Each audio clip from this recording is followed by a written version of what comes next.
see this? Hey, excuse me, gentlemen. Mics are hot. This phone in this picture. Oh, get out That's of the here. work of Christmas. Did you know already? We had company coming in What the no? other day. What did I just say?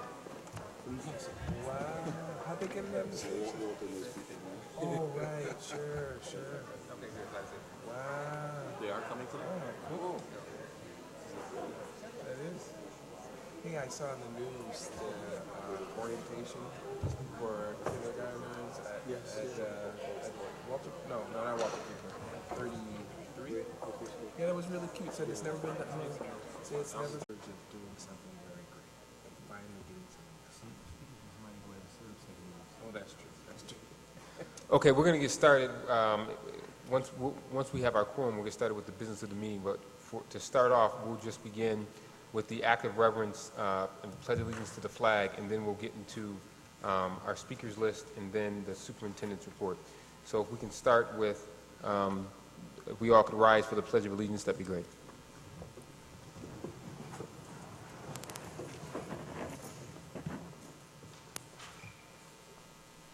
Led by Commissioner White. I pledge allegiance to the flag of the United States of America and to the republic for which it stands, one nation, under God, indivisible, with liberty and justice for all.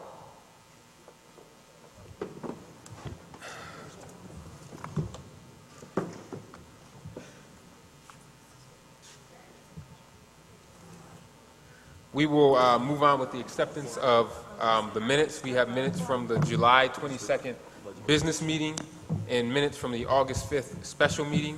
I'll entertain a motion to accept those minutes. So moved. It's been properly moved and seconded. The minutes are accepted. We don't have student recognition because it is the summer, but we will have student recognition next month. And we will now move on to speakers addressing an agenda item. Each speaker will have 3 minutes.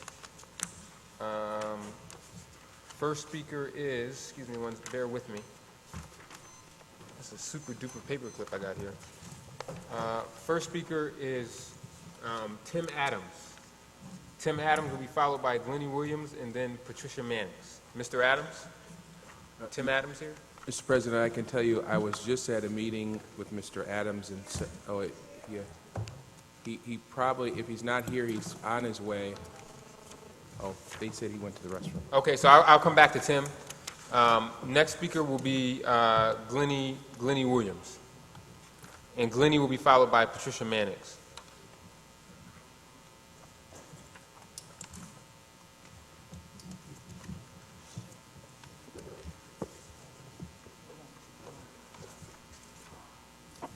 Good evening. Good evening. Good evening. Good evening out there. Good evening. My name is Glenn Williams from Rochester. I come to talk about 3 issues real quickly. One is that parents are asking and would like a direct response from the board on having a joint review of the parent involvement policy. If you read the parent involvement policy, it says that there's supposed to be a review every year, and then every 2 years it's supposed to be a biannual big review, jointly with the parent community. It has not happened in 8 years. I'm not going to stand here and lament that. But here's what we're asking today, is to get an official commitment from you, Mr. President, and other commissioners to have that joint process of reviewing the parent involvement policy. We believe it's a new day. We all agree that we want to improve schooling, and the partnership between home and school is a fundamental partnership. And if it's not doing well, if it's not right and up to date, then you can't tell me that we're going to have a good district. I'll leave it at that. But we're looking for that answer, and I'm looking for it officially coming across the desk so I can write it down so see people that's what they agreed to do. 2, second thing is, and I'm sorry, and maybe I don't see well anymore, but I don't see the superintendent. But second, the superintendent this year decided to rewrite the parent council structure. For over the last 30 years, and I've been here for all 30 of them, the parent structure included parents and community. By community, I mean include grandparents and other people who pay school taxes, had a way to have input in the programs policies, practices of the district as time went on. Parents and community had that ability. The superintendent this year decides that he is Xing out community. In other words, for example, grandparents no longer can have, officially at least, no input on programs and structure. I submit to you, if you go to any school, especially elementary school, in the morning and see who walks kids to school, you'll see, and I'm saying a third, but I would bet more, but you'll see a third of them, grandparents, aunts, and uncles, walking those kids to school, working with those kids, helping those kids. And I think they have every right as taxpayers, but as parts of the families of those kids, to have input in education. So to strike community from the parent involvement policy, we think is inappropriate. Our history practice says it is inappropriate. We want the board to tell us all where we are. Is the policy, can the policy be just changed by the superintendent, or as a board policy, does it have to be changed by the board? I have one more, but I'll leave with those two. But please, ladies and gentlemen, those two things are important if we're trying to do a new thing. I agree with the superintendent on one thing. We've got to do better. And one thing we've got to do better with is we've got to have parents involved to do better. And therefore, we've got to have practices and procedures that allow them to meet their full authority and responsibility. We've got to have both. Thank you for your time. Thank you, Mr. Williams. And I will address the parent involvement policy. I'll make some comments around that in my report. Patricia, let me go back to the first list. Tim Adams. It's Tim Adams? Okay, thank you, Tim. Patricia Mannix. Did I see Miss Mannix here? Yes, she's here. Hello, Miss Mannix. And you have 3 minutes.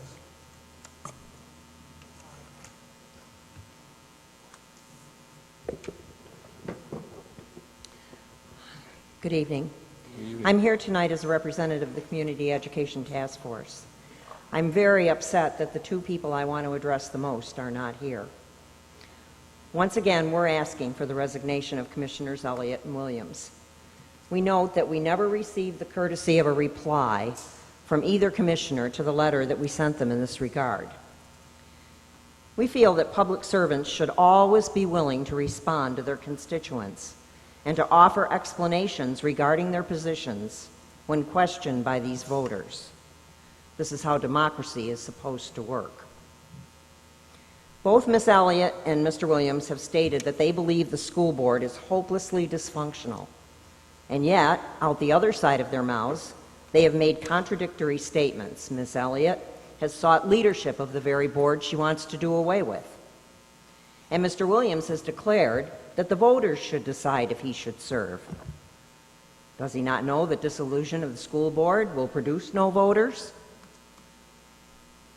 The headlines from the Tuesday edition of the Democrat and Chronicle were appalling. Rochester, one of the lowest black male graduation rates in the United States. This board is ultimately responsible for this travesty. You hired the superintendent. He bragged about being able to raise graduation rates up to 75% by 2012. Now he says it may take longer. You say progress is being made, yet where are the figures to back this up? Where is the factual progress? We have not seen it. You're now preparing to renew the contract of Superintendent Brizard. An interesting aside. It is very interesting that Mayor Duffy, had he been successful in obtaining control of the district, was also going to retain the current superintendent. However, the teachers and the parents who are in the trenches with the students are unified in their desire to see his contract not renewed. All this leads us to ask both the school board and the mayor, where do your real interests lie? It would appear to us that your present positions are just stepping stones to pad your political resumes on your way to bigger and better things. So who does that leave caring about what happens to our children? In closing, the Community Education Task Force makes this observation and this promise. With the failure rate so high and the fastest growing career path for young black males being either a convict or a corpse, it is unbelievable that parents are not demonstrating in the streets, demanding what is rightfully theirs as citizens of the United States. We pledge to you that we are forming an alternative plan, a shift, a huge shift. And we also pledge to you that we will loudly and persistently spread these facts door to door, street by street, until the parents are. Thank you. Thank you, Ms. Mannix. We will now move to the superintendent's report. Mr. Superintendent, do you have a report this evening? Good evening, Mr. President, Board of Education. If I may ask that you go down to the front, we actually have a presentation for you. Thank you.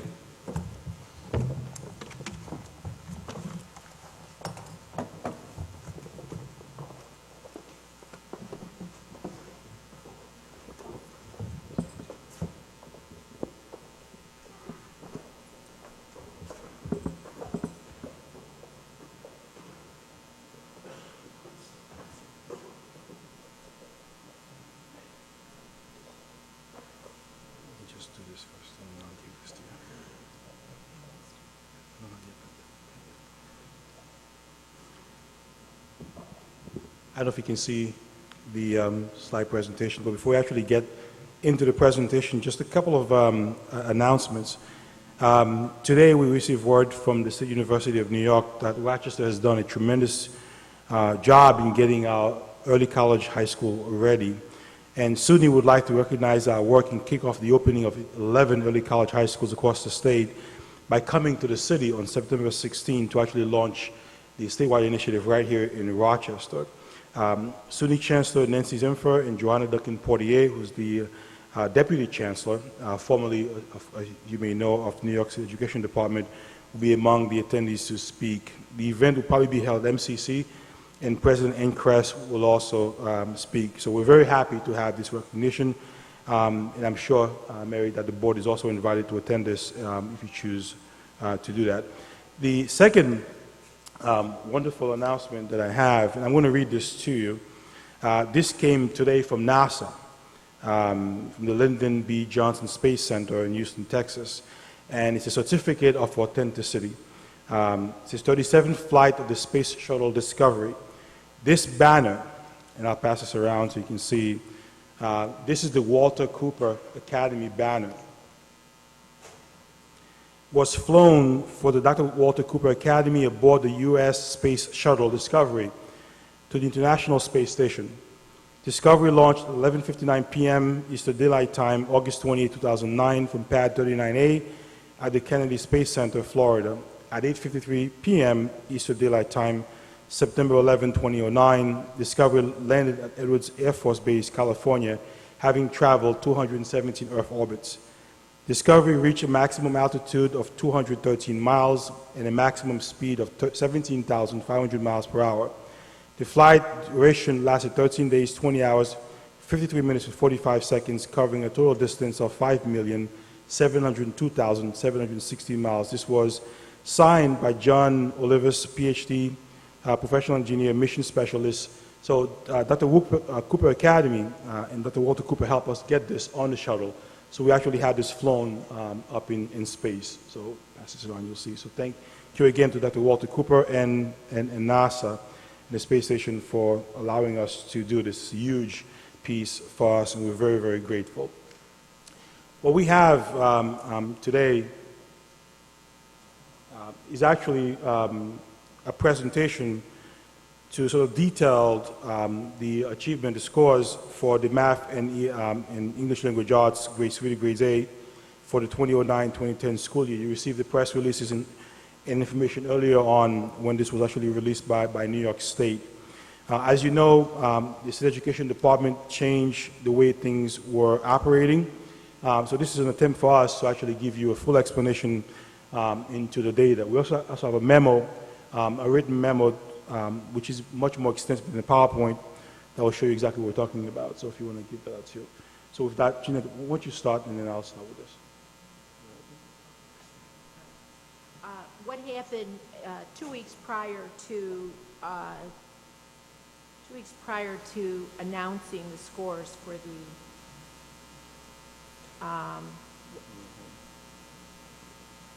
okay, 2 weeks prior to announcing the scores for the 3 through 8, the state had changed the cut scores. And we were all told about it, about 48 hours before. It was approved at the Regents 2 weeks before, and then we were told 48 hours before we received the scores what had happened to everyone. The whole purpose for changing these cut scores was because they wanted to align the Regents and the 3 through 8 with the Regions so that we could improve college graduates. What you see here is where they changed. In 2009, you'll see the bottom arrow. That is where it was at 260. And then when you look at the top arrow, that's where they changed the cut scores, and they varied throughout 3 through 8. But they started at about 270. And so it put our school districts at a disadvantage when this happened. When you look at the next, the commissioner cited the following reasons for making the changes in the 2010 grades 3 through 8. They show that 75 to 85 on the Regents is considered to be selective schools, lowering the threshold at admissions. So anyone between those ranges they felt had difficulty once they reached college level. Nearly a quarter of the students in all of New York State 2- and 4-year institutions of higher take remedial coursework. Institutions of higher education around the state consider Regents scores of 75 to 85 to be the bare minimum that a college student is ready. The SUNY campus uses 85 as the benchmark and says they will be ready and will not have to be put into remedial courses in either 2 years or 4 years of college. Students in high-need districts at this current level, level 3 proficiency on the 8th grade ELA exam, show that they would have a 50-50 chance of earning a 75 on the ELA Regents. Students at the current level 3 proficiency standards on their 8th grade math exams have less than 1 in 3 chances of earning an 80 on their math Regents. Since 2006, New York's 8th grade students have improved substantially on the state math test, but their performance on the NAEP test has remained nearly flat. So just to piggyback a little bit on what Jeanette was saying, we've been talking about this for a few years now in terms of making sure that the goal for us is to make sure our students are college ready. So we support the Commissioner's move to increase rigor in terms of looking at the assessments. The one thing, as you know, is we did not agree on the implementation of the policy, and I believe my 700 colleagues across the state agree with me on that particular proposal. Across the country, 1 million high school kids graduate high school not ready for college, and we've been saying consistently that the goal really is not about high school graduation, it's really about college persistence and college preparedness. So we support the Commissioner in the move to increase the level of rigor. Again, what we did not support was the way the policy was implemented for a very simple purpose. We base all of our interventions on the state's definition of proficiency. We base summer school enrollment on the state's definition of proficiency. In other words, we did not target the kids we were told were proficient for all of the extra help, giving our limited resources for intervention. Had we known that, of course, we'd have done things differently this past year, which was our push across the state with the Commissioner. All that said, our students did improve and did get better because, for instance, you changed the passing from 65 to 75. I mean, the analogy I've used very simply is that if 65 is the passing and you get a 72, you passed. If you change the passing to 75 and you get a 74, although you improve, you still fail by the new definition of passing, which is exactly what happened here. So this chart, I think, shows you clearly what we're talking about. So in terms of from 07 to 2010, you can see there's been a steady improvement in terms of ELA 3 to 8 in the district when you look at the scale scores. Of course, when you change the definition of passing, you see that many of our students did not pass. When you look at this, this pie chart gives you a pretty good view of what we're talking about. On the left side, you see what exists in terms of proficiency levels. The red is level 1, the yellow is level 2. We've had a bubble of level 2 in New York State, not just in Rochester, but across the state for a very long time, especially in urban districts. So the goal for us has been to try to reduce as much as possible. Had the state remained and kept the old cut scores, what you see on the right is what we would have been. But given the fact that they increased the cut scores, our level 2 numbers actually increased. If you look at a suburban district, or those from middle-class schools in the district here, many of our kids are at level 4 and high level 3s. Many of our other schools, worked very hard over the past 3 to 5 years to get kids to level 3, but many of them reached the low level 3, which was defined as proficient. So when you increase the cut scores, what happens is the level 3s then drop down, the low level 3s drop down to level 2, and the level 4s drop down to level 3. But if you can see the little slice of green, the 2% and the 2% on the right, you can see as a district, it's not just us. If you look at all the urban districts, the work for us is to get more 3s to become 4s. So if you do renorm or change the cut score, you won't see the kind of definition of passing. But nonetheless, schools actually improve even though the definition was changed. This graph really shows you in terms of where kids fall in the district, the distribution at grade 4 ELA, level 1, scale scores, on the left. The band, the narrow band you see in the middle are the kids really who are mostly affected by this change in cut scores. The one on the far left were below proficiency, the one on the far right are above proficiency. The ones in the middle are the ones really were affected by this score. And grade 8, you see a similar band, of course, with a smaller band of kids who actually were affected. Do you want to continue? In the next slide, what you're seeing is the math, and you see that we also would have improved had we kept the same cut scores, but you see what it did to us as they changed the new cut scores from 3 through 8.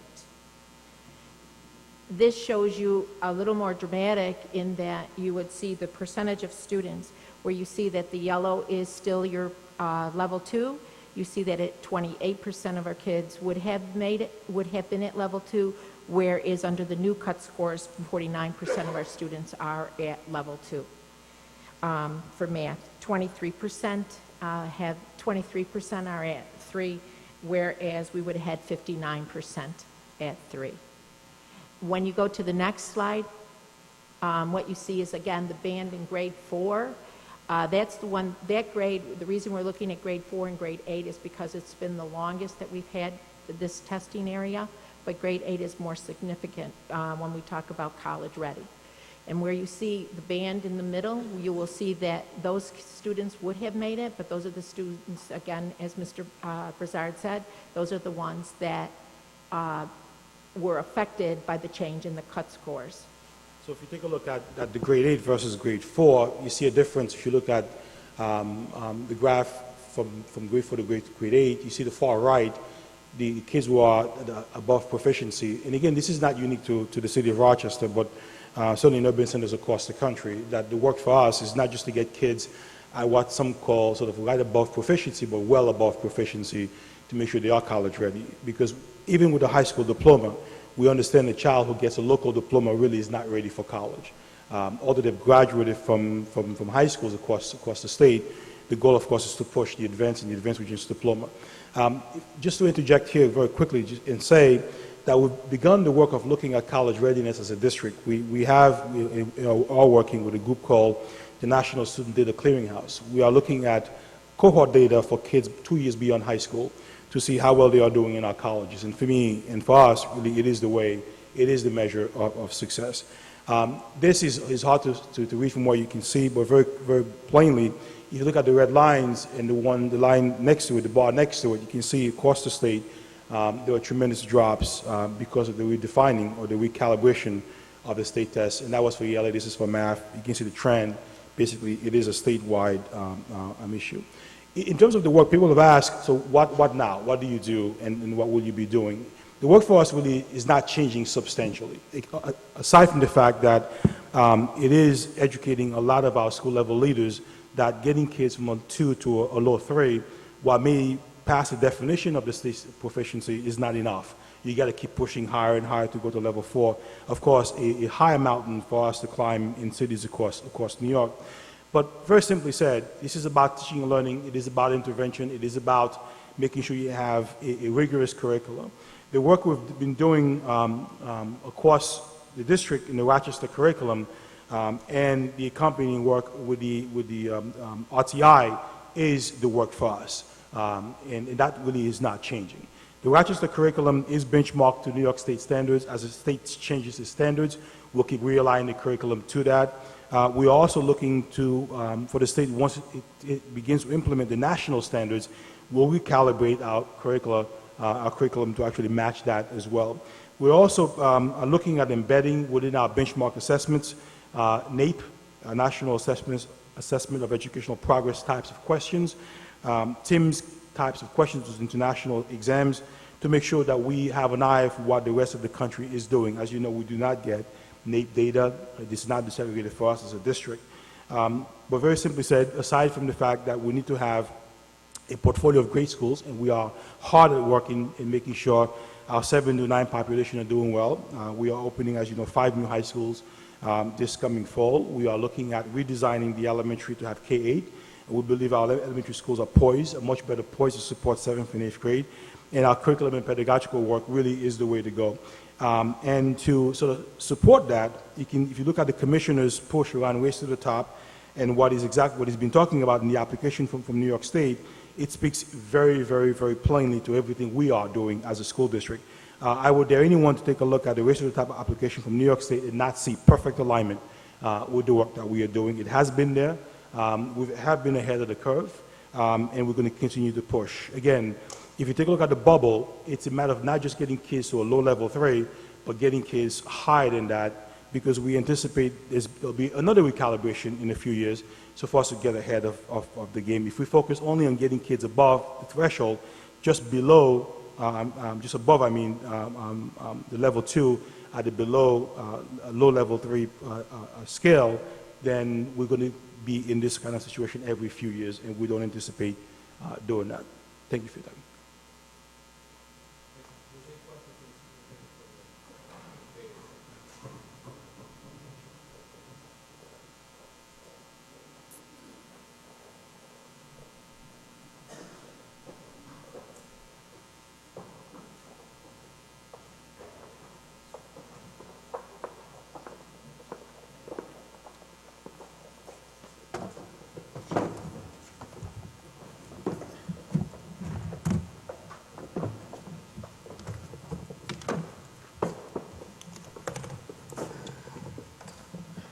I just have one brief question, Mr. Superintendent.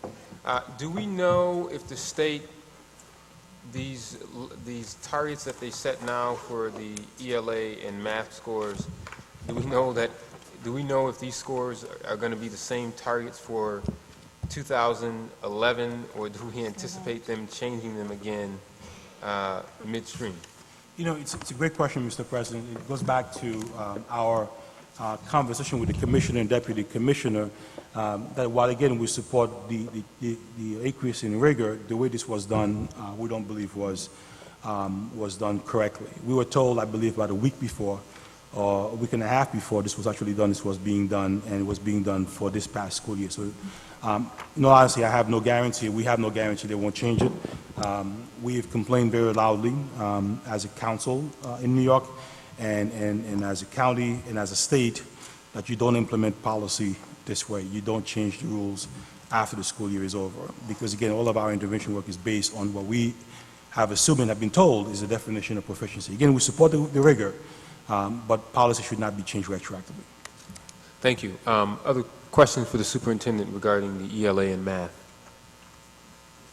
Okay, thank you. We'll now move on to board reports, and we'll start with the Policy Committee and Commissioner Cruz. Thank you, Mr. President. The Policy Committee met on Thursday, August 19th, and the staff is diligently going through a process of reviewing the policies that we have We have gone through the legally mandated policies, and we're in the process of completing those, and we will be going through the mandated policies, especially as regards to special education. We've done a considerable amount of work in reviewing and updating the finance policies, and those will be completed in the next few months as well.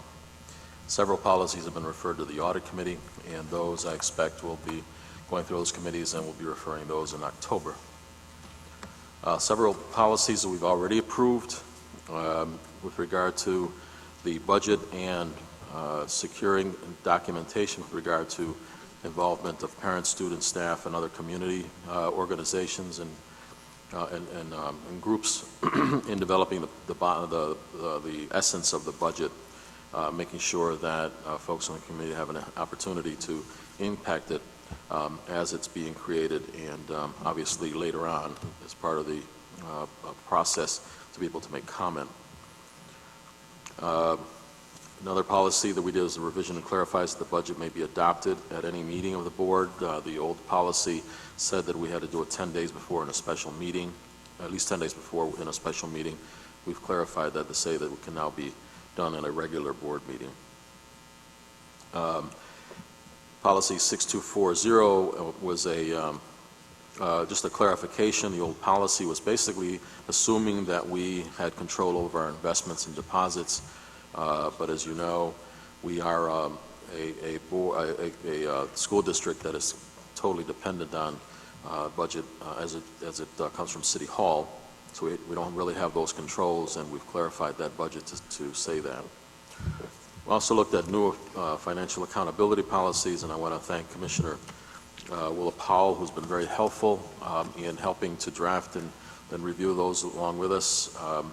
We're really looking at some of the internal controls of the district and examining how best we can make the process more accountable, more transparent, and do the kinds of things that we have to do as a body. We will be addressing those in committee in September. We approved two policies, one revising the budget adoption and then the investment. Those last two were approved by the committee. They will be up before the board. And we have two other policies that will be discussed this evening. One having to do with financial reports. It's a clarification on how we present those reports. And secondly, the policy to be reviewed tonight will be also talking about requirements for procurement policies to be reviewed annually instead of changes as are triggered by changes in regulations.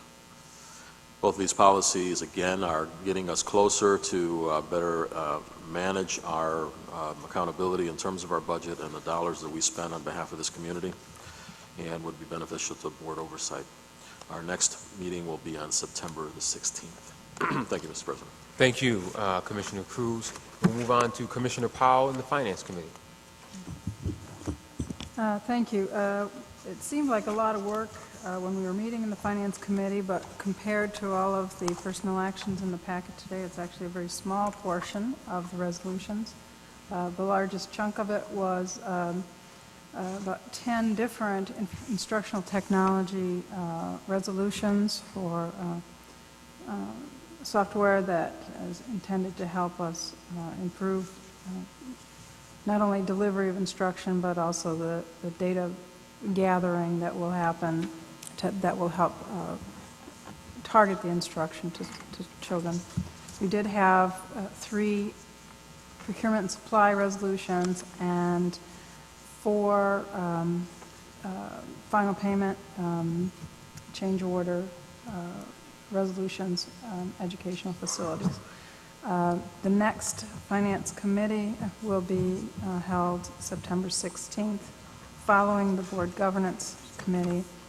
We also, in addition to that list of resolutions, we also did address policy questions that have already been recapped by Commissioner Cruz. That concludes my report. Thank you. Except for a point of personal privilege, I want to say. Point of personal I'm privilege. trying to get through this meeting very quickly because we have a brand-new foreign exchange student, and I feel a little bit like I've left a newborn in the hands of a teenager. What country are they? What country? Jane is from Germany. Okay. Excellent. Will she be attending? She'll be attending East High School. Excellent. Excellent. We'll now move on to the Board Governance Committee. Commissioner Campos. Board Governance Committee didn't meet in July. However, this Saturday, we have our retreat, our board retreat, facilitated by the New York State School Boards Association, which is at 7:30 a.m. And the purpose is board development. At the upcoming retreat, we plan to address priorities and objectives, building off of the conversation that we had the last time, and also the creation of a communications plan so that we can really engage students, parents, and the community stakeholders. And we're also planning, we had our first reach out last year, we're planning another one for October 4th, 6:30 to 8:30 at East High, so that we can be available as a district for parents, especially in the beginning of the school year, and provide an opportunity, an informal opportunity for parents and community stakeholders to talk to us. And our goal is to have another one in the November timeframe with a focus on the strategic plan and get community involvement in that as well. And our next committee meeting is Thursday, September 16th. And that concludes my report. Thank you, Commissioner Cruz. Campos. I was looking at Commissioner Cruz. I'm often mistaken for him. Long week. Just a brief report from me. I want to commend the superintendent and his staff for administering the largest ever summer school program. The results of last night's graduation were absolutely excellent. Those students deserve a great round of applause. Yeah. We had, for those of you that weren't there, there were close to 200 students, 200 students that graduated on time. The article in today's paper, with all due respect to the gentleman that was commenting in today's paper, those students, they weren't handed anything. They still had to pass state exams, right, from what I understand. And they just didn't pass them in the spring. They did it in the summer. So very proud to see so many students crossing that stage. We want to see more of it. So I want to thank the superintendent and his staff for making sure that we got those students through, particularly the offering of 3 classes over the summer as opposed to the 2. It made a big difference, and the proof was in the numbers last night. So thank you. Yes.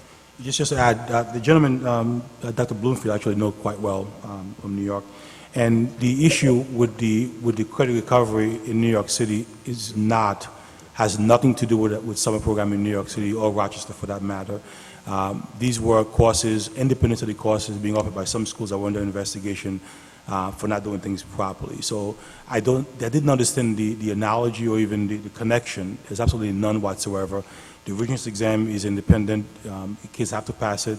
I don't care what you do in the classroom or not do in the classroom. If you pass the exam, you pass the rigorous examination. So you get no connection, and I don't understand why that was even in the article today. Thank you. Also, I want to give a shout out to the Freedom School. I had the opportunity to read a book over to the Freedom School, and I know several other commissioners also had the opportunity. I think Commissioner Campos and White also had that opportunity. So thank you there. And then last 2 comments, several resolutions tonight to appoint principals and administrators. Thank you for putting forth this effort to ensure that students and schools and resources are going to be open on time and everything. We passed a retirement incentive, and I can tell you this packet here is almost full of folks that are retiring. There are a lot of names that I scanned of some people that I will be very sad to go, but I did want to point out the name of Linda Stagos. And for those of you that don't know, the Rochester City School District has one of the best grant departments around, bar none. I mean, we get millions in grant money, and it's because we have a great team. And a member of that team was Linda Stagos. And I said to the superintendent, I said, man, he's leaving. But I did want to point out her, and there are tons of other folks. There's some teachers in here that have taught me, and I really want to thank them for their dedication to the district. And that retirement incentive, I guess, really worked because many people have taken advantage of that. Congratulations to those that are retiring. We look forward to hearing about their great retirement stories. Also, there was a comment earlier on the parental involvement policy, and I spoke with Commissioner Cruz, and Commissioner Cruz stated that he would look forward to meeting with you, Mr. Williams, and a group of parents to discuss your thoughts around the parental involvement policy, so we can work with the policy committee around that to hear your thoughts around that as it comes up. So thank you for mentioning that today. That is something that is on the radar, and Commissioner Cruz and the policy committee are very interested in scheduling something to hear your feedback on that policy.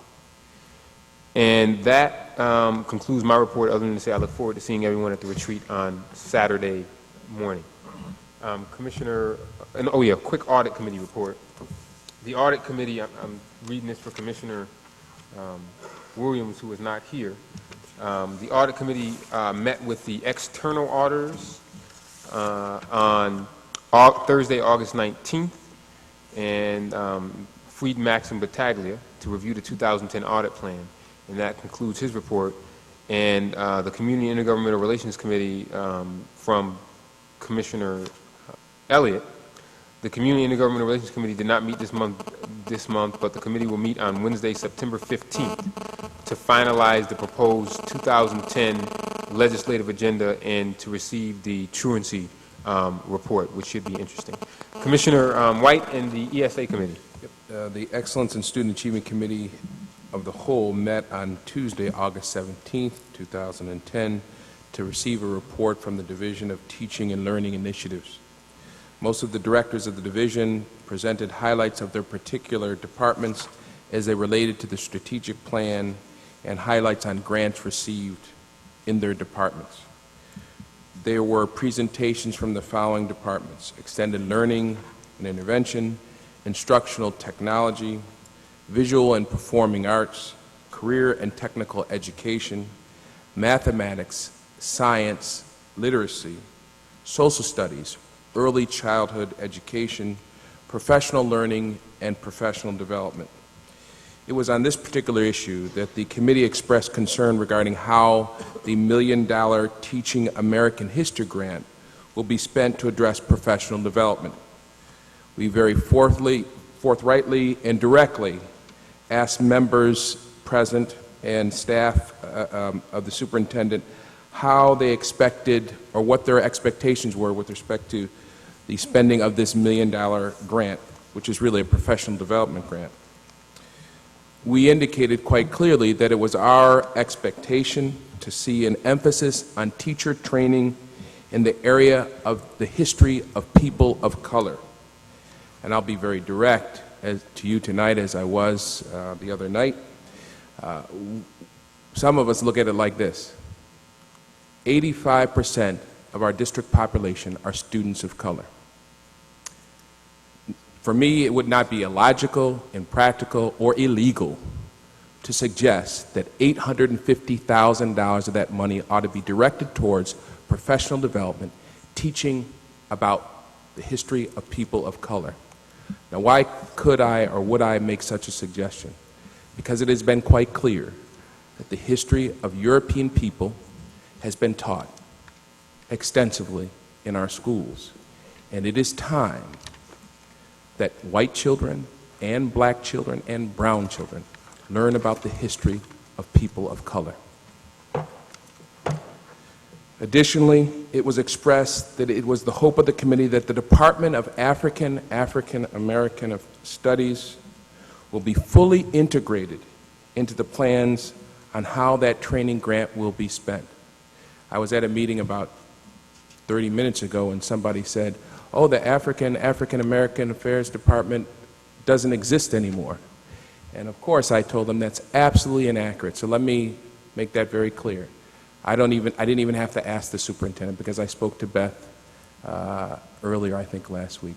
It is this administration's intention to move that department forward aggressively and fulfill the mission as provided by the board several years ago. I have every confidence, given my conversation with Beth and my previous conversations with the superintendent, that that department will continue with renewed vigor. The Social Studies Department, one other note on this issue of the history grant. The Social Studies Department will prepare a detailed report on this particular initiative and present that report to the Excellence in Student Achievement Committee at an upcoming meeting before ideas in terms of how this money will be spent will be sent to the board for final approval. So let me repeat. It is the Excellence in Student Achievement Committee's expectation, because there is some concern, because there was a newspaper article about Louise Slaughter having provided this money and how it might be spent. The administration has made it very clear to us that they will present their ideas and their notions about how this money will be spent to the Excellence Student Achievement Committee, and then we will properly vet that and make a recommendation, that's all it will be, to the full board. Mr. President, our next meeting is September the 14th at 5:30 p.m. The committee at that time will receive a 2009-2010 ELA and math performance report at that meeting. All commissioners, of course, are invited to attend this meeting and receive these very important reports. Thank you, Mr. President. Thank you, Commissioner White.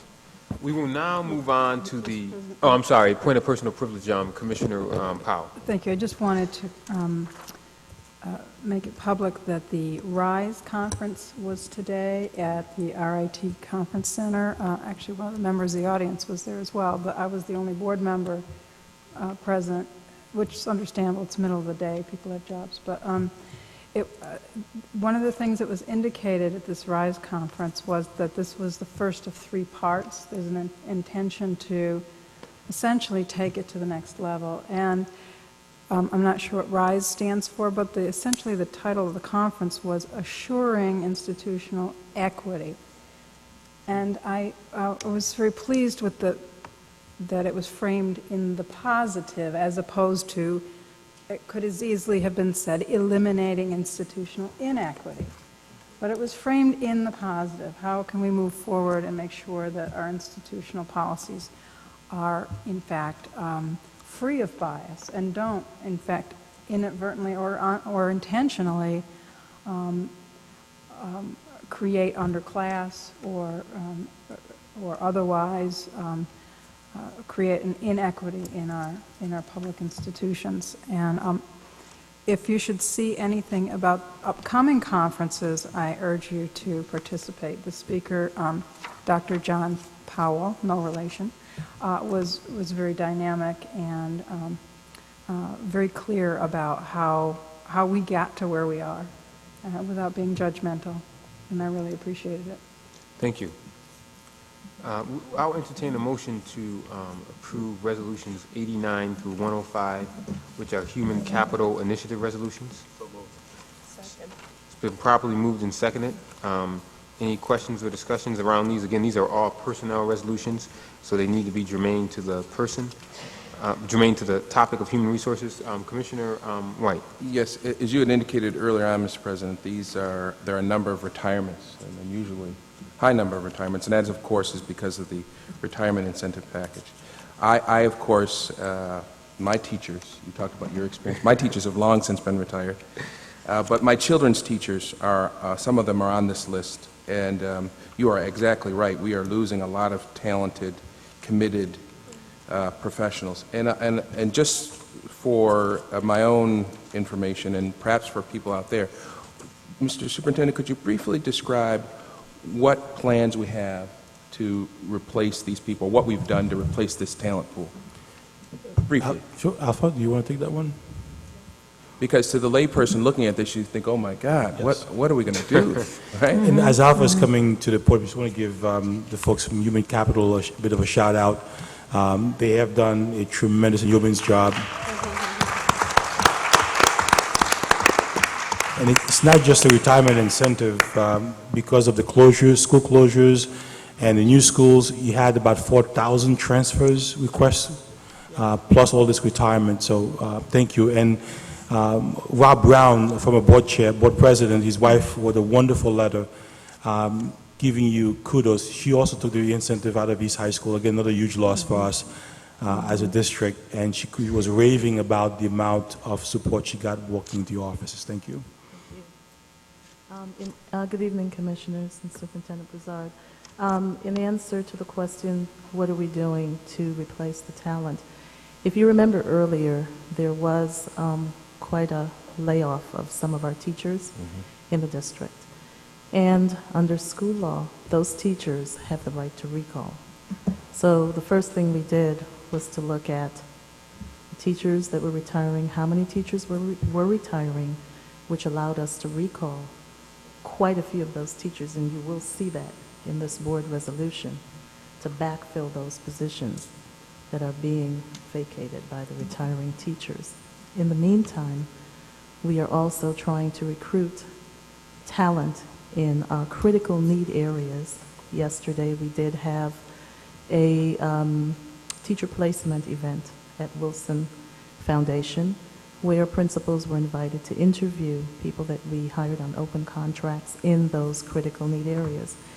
So between now and next Wednesday, we will be working to make sure that that group of teachers that we just hired will be placed in any remaining vacancies in those areas where we can do some hiring.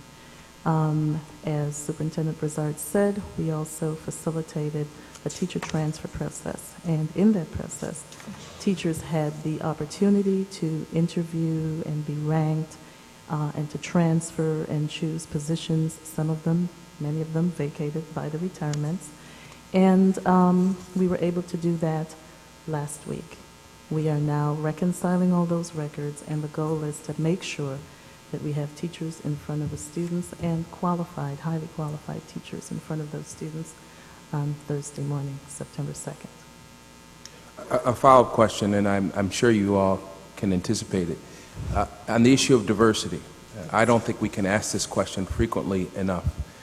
Assuming once you fulfill your obligations to take those teachers that had been laid off and put those talented teachers back to work, I'm making an assumption, it's a big assumption, there probably is some additional vacancies.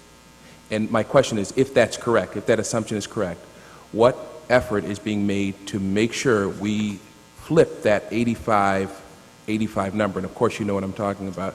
60% of our teachers of our students are African American, 20% approximately are Latino, but yet 85% of our teachers are white. And again, let me be very clear about this. If I examine how many years I was taught from law school to 50 school, probably very few of my teachers were teachers of color. So I'm not saying that white teachers cannot teach black children. They can. And my family and I are, and many people up here are probably products of that very good educational system that included predominantly white teachers.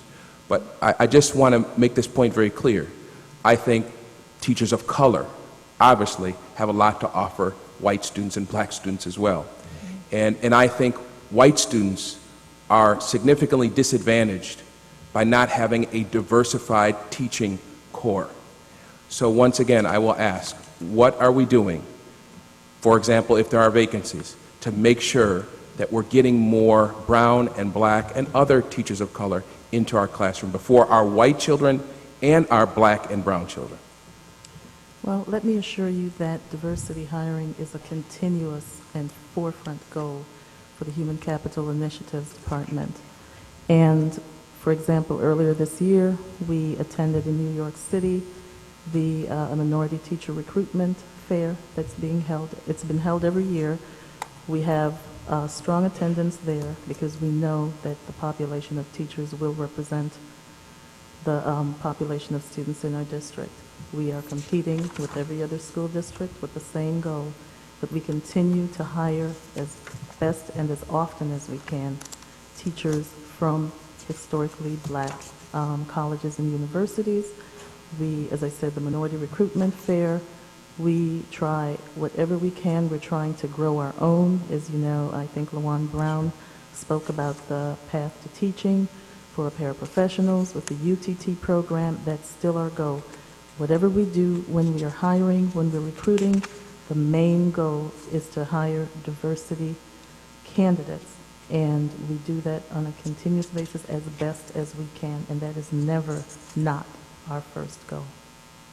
And just as a follow-up point, please know that I will be making a request from the administration, and the request will simply be this. How many, once we filled in all the positions from the teachers that we laid off, how many positions did we have available? And then I will be asking, at the appropriate time, when you've, of course, had the opportunity to fill these positions, how many of those positions that you filled, did you fill them with teachers of color? And what were your efforts to fill those positions with teachers of color? Of course, I don't need that information now, but I want you to know I'm going to be asking that, and I'm hoping the news is going to be very, very good. Thank you. You're welcome. Thank you. Mr. Superintendent, yes. I'm sorry, as Alpha is going back to her seat, just want to say again, thank you. Knowing that the Director of Human Capital became a superintendent in Kenosha, Wisconsin, and that this was not something that you wanted to do, but you're still doing it for us in managing the department, so thank you for doing that.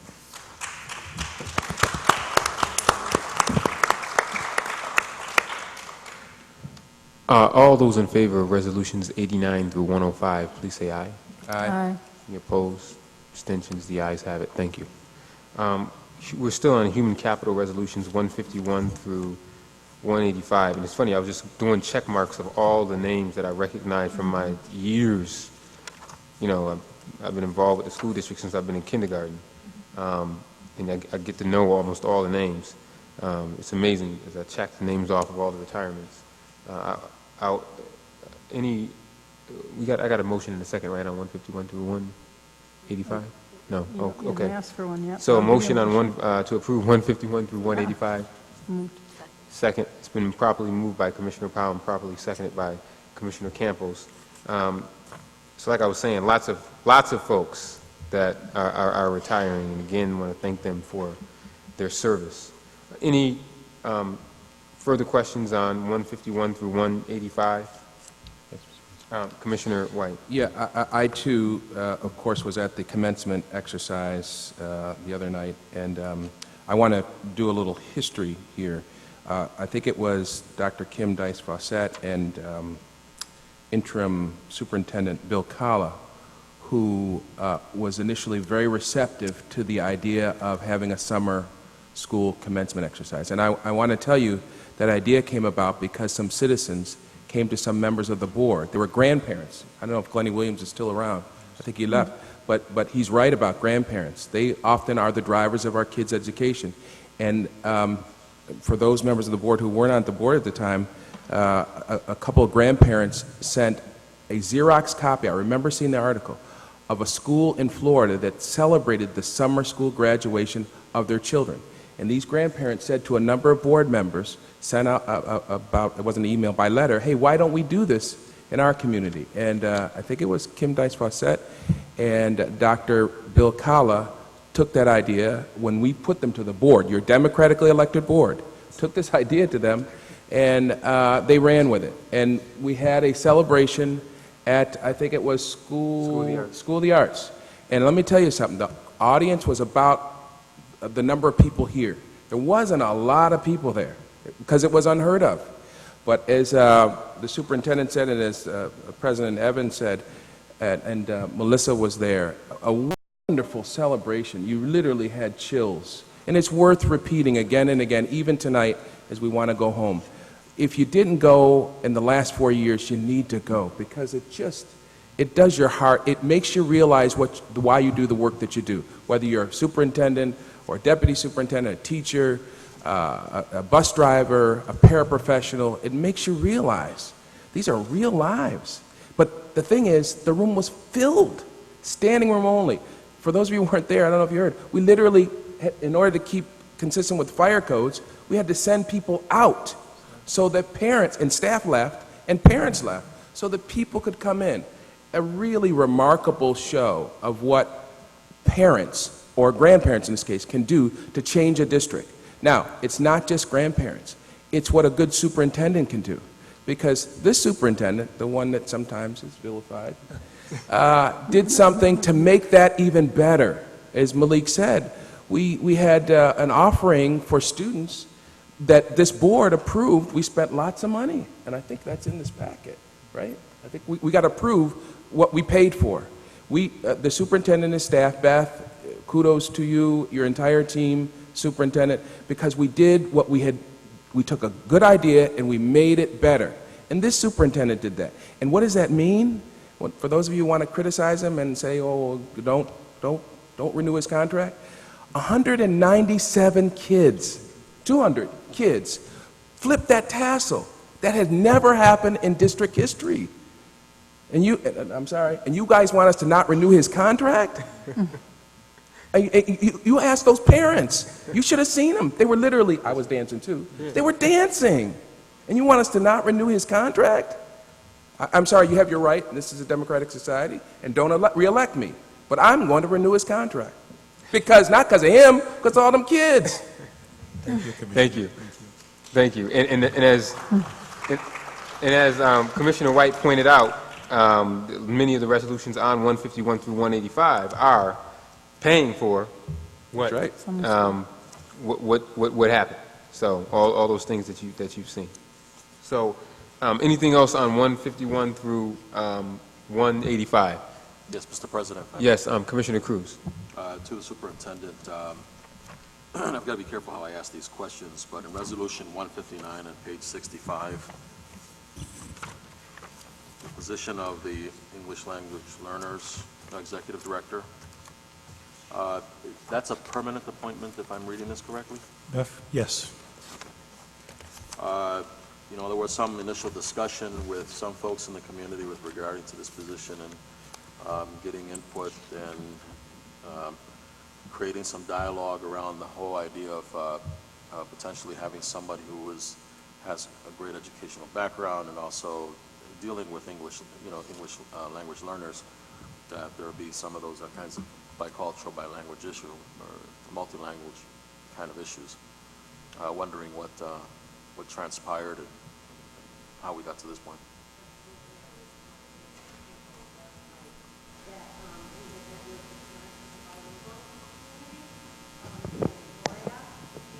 Process after we had been at the last couple board meetings ago when we had it acting and moved it to make it a permanent position, and talked to Gladys Pedraza, who helped us in terms of informing our parents about how this role will support not just the bilingual community, if you will, but also the entire L umbrella of the students that we serve from all different countries, all different languages. So as we did that, we did go through a process, and then we met with Gloria, with Gladys, to review some of the things that we had done. And Miriam has been meeting with Gloria right along through her position in the past 6 weeks during her acting time with us.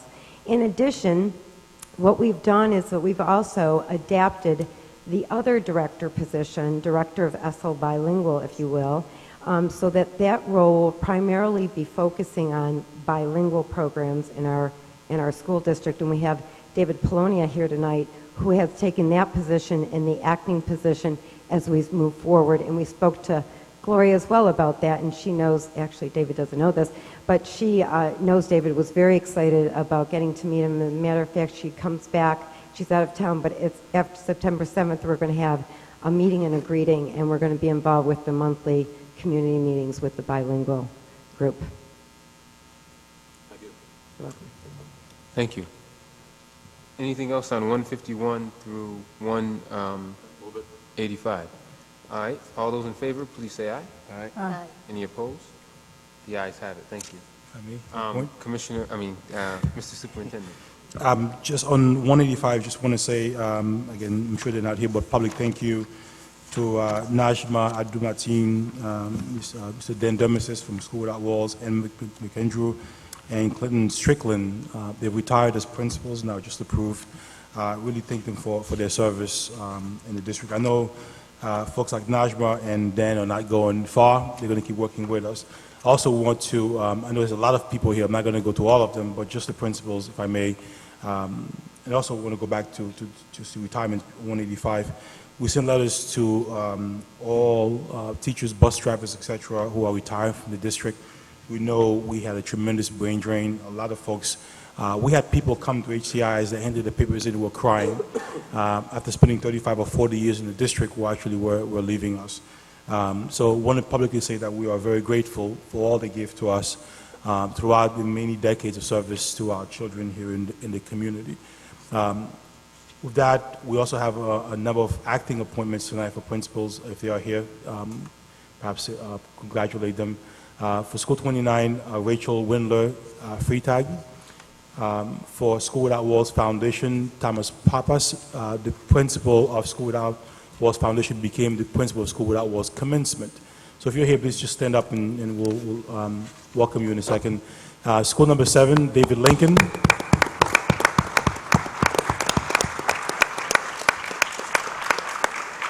And we have a permanent appointment at School 23, Rhonda Morian, and for School 41 is permanent Marion Whitfield.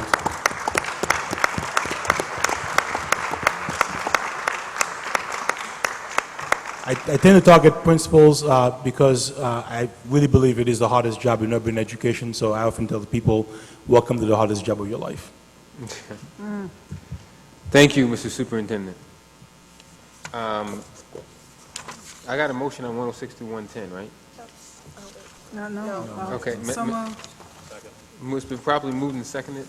Discussion on 106 and 110. These have been properly vetted by the Finance Committee. Not hearing any other questions. All those in favor of 106 through 110, please say aye. Aye. Any opposed? Any abstentions? The ayes have it. Thank you. 111 through 120 are instructional technology resolutions, and these have also been vetted through the Finance Committee. So moved. Moved by Commissioner Powell. Is there a second? Seconded by Commissioner White. Any questions or comments or clarifications on 111 through 120? I just have a quick question, and it's more with the big technology fair that we're having in October. Is instructional technology going to be a part of that? Because I think that would be helpful. Tim? I don't know if Tim. Oh, yep. There he is.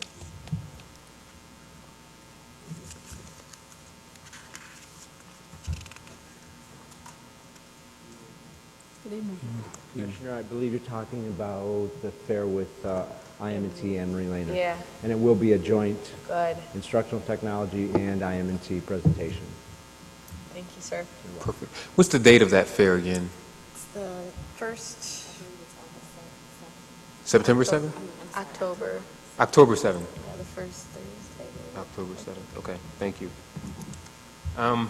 He's President, holding if up I folds may. up folds. Yes, Commissioner Cruz. I really want to commend the staff through the superintendent. I was sitting there at the presentation with regard to all of these technology approaches, and I tell you, I was absolutely impressed. We are at cutting edge with a lot of this software that we're implementing. The kinds of things that our students are going to be able to do with regard to having just absolute access from immediate videos. I mean, there was one great example where, several years ago, students like, Commissioner White and I would sit down with a piece of paper and a pencil to try and figure out and draw a cell. And it was a great example of how this works, where today you can have a video of that cell actually being dissected, being looked at through an electron microscope, actually going through mitosis. So, I mean, those kinds of resources that are available to our students are going to be phenomenal, and I commend your staff for going out there and getting it and bringing it to the district. I think it's going to have tremendous impact. Thank you. If I may, Commissioner, Tim, we also have the new schools opening with the kids. They're getting these, I forget what you call them, these sort of laptop type of netbooks. So every kid in those 5 new schools, right? To the SIG grant. Students in the 5 new schools will have access to either netbooks or full laptops. So what school do I need to report to on the first day of school? And it won't be on the first day of school. We are still putting infrastructure in place and acquiring technology, so, and training staff. and there's a lot to do in getting that ramped up. So it'll be down the road a little bit, but that is the plan, that all students will have netbooks or laptops in all of those schools. Excellent. Thank you. Anything else on 111 through 120? Call the question. All those in favor, please say aye. Aye. Any opposed? Any abstentions? The ayes have it. Thank you. 121 through 123. Second. It's been moved by Commissioner Cruz, seconded by Commissioner Powell. Anything else on 121 through 123? These are procurement. Hearing none, all those in favor, please say aye. Aye. The ayes have it. Thank you. 124 through 150. This is our potpourri category, other. I'll entertain a motion to approve 124 through 150. So moved. It's been moved. It's been seconded by Commissioner White.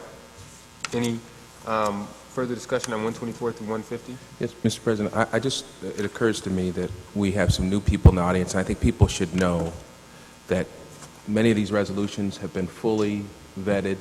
I think newcomers may think, geez, there's just rubber stamping. We often hear that about the board. Right. The rubber stamping, whatever the superintendent puts before it. No, we're not.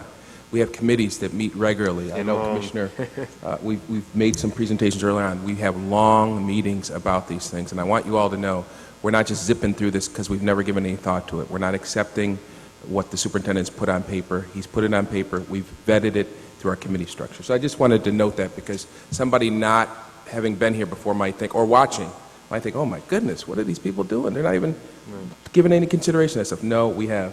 We've done it extensively in our Right. committees. And that's a great point, Commissioner, because we follow the same motto as City Council does and also county legislators. So if you watch a City Council meeting on cable access or a county leg meeting, they go almost at the exact same pace, because they also follow the committee structure. I mean, one day resolutions here is 6 months in the making. So.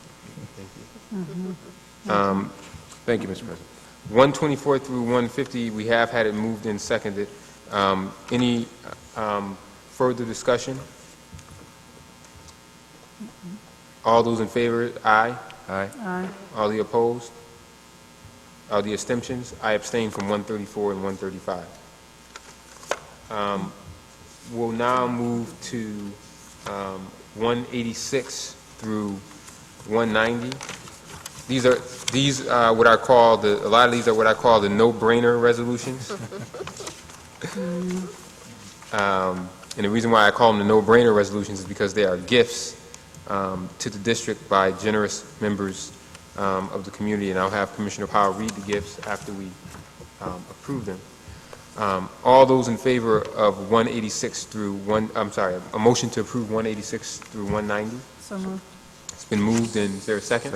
Second. It's been properly moved and seconded by Commissioner Powell, seconded by Commissioner White. All those in favor of receiving the gifts from 186 through 190, please say aye. Aye. Aye. Any opposed? Any abstentions? The ayes have it. Commissioner Powell, if you would do us the honor of reading the gifts. I'd love to do that, thank you. Wegmans Food Markets donated $1,000 for the girls softball team at School of the Arts, presumptively for uniforms and travel. The Chester and Doris Charitable Foundation donated over $12,000 for the purchase of dictionaries for schools 5, 6, 8, 9, 14, 22, 29, 36, 45. It's interesting to know all of those schools are in the Crescent. I would consider in the highest need under even the best circumstances. So thank you to the Chester and Doris Charitable Fund. $500 donation from Dorianne Brody of the Wilson Magnet High School Commencement Academy to purchase, this is, essentially it's a grant for her to pursue her studies at Howard University, coming from the Lawrence Klepper Award, and over $2,000 from the Asbury First Methodist Church to be used, to donate 2 picnic tables to be used by students at the Kodak Park School number 41. And lastly, $2,000 from the Harris Corporation to purchase supplies for student clubs at School 28. So thank you to those donors. Thank you, donors, and a testament to how giving the Rochester community can be. We'll now move on to new business. We have several informational items and 2 discussion items, and I'm going to yield to Commissioner, the Chair of our Policy Committee, Commissioner Cruz. Thank you, Mr. President. The first policy, 6110, these are for adoption. 6110 is including language that would specifically require and request that the superintendent seek community input into the budget preparation process. And it will now, as part of the budget submission process, the superintendent will be asked to provide information in terms of what those solicitations were and who were involved in that input process. Well, you want to a motion to accept, Mr. President? Isn't this Oh, this just is- this these is are just for information items. information? I'm sorry.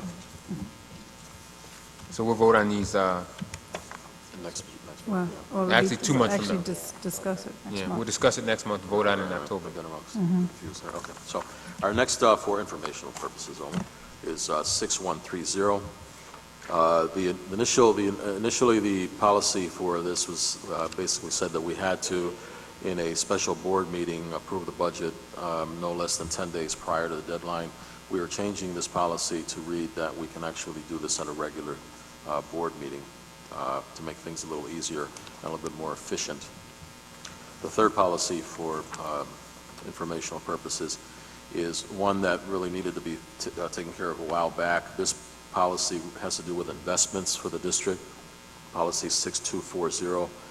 This policy was based on the fact that we had actual control over our budget to be able to control investments and deposits, and it's the policy really is for those districts, like the urban districts, that have votes and are not tied into their local municipality as we are. So we've changed the policy to basically say that these are things that we have no control over because we are dependent upon the city budget in order to get our finances. So those 3 policies are for informational items only. Thank you. And then there are 2 discussion items, the financial reporting and resolutions policy revision. Yes. Policy 6630 just does a clarification that the chief executive officer for the business services is not going to be required to make the financial reports. It's actually the superintendent or his or her designee. So it's just making that clarification. And we will vote on that next month. It's nothing And we'll crazy. vote on that next month as well. And then 6700, which is a purchasing policy. Yeah, the purchasing policy requires the contracts for materials and equipment involving an estimated annual expenditure exceeding $20,000. It used to be $10,000. We're bumping that up a little bit to $20,000 for public work contracts involving an expenditure of more than $35,000 will be awarded only after responsible bids have been received. So we've just changed that a little bit to reflect, just make it easier for taking it through the purchasing process. Thank you. And we will vote on 6630 and 6700 next month in September. And we will we will discuss in more detail if folks feel the necessary, next meeting 6110, 6130, 6240 with adoption in October. We don't have any further speakers addressing the agenda item. I would like to say that our next meeting will be September 23rd. That is the date of my parents' 43rd wedding anniversary. So we'll have to keep that meeting brief so I can go congratulate them. And also, please pay attention to the board's website, rcsdk12.org/BOE, for additional meetings. I will entertain a motion to adjourn. So moved. All those in favor? We stand adjourned. Thank you.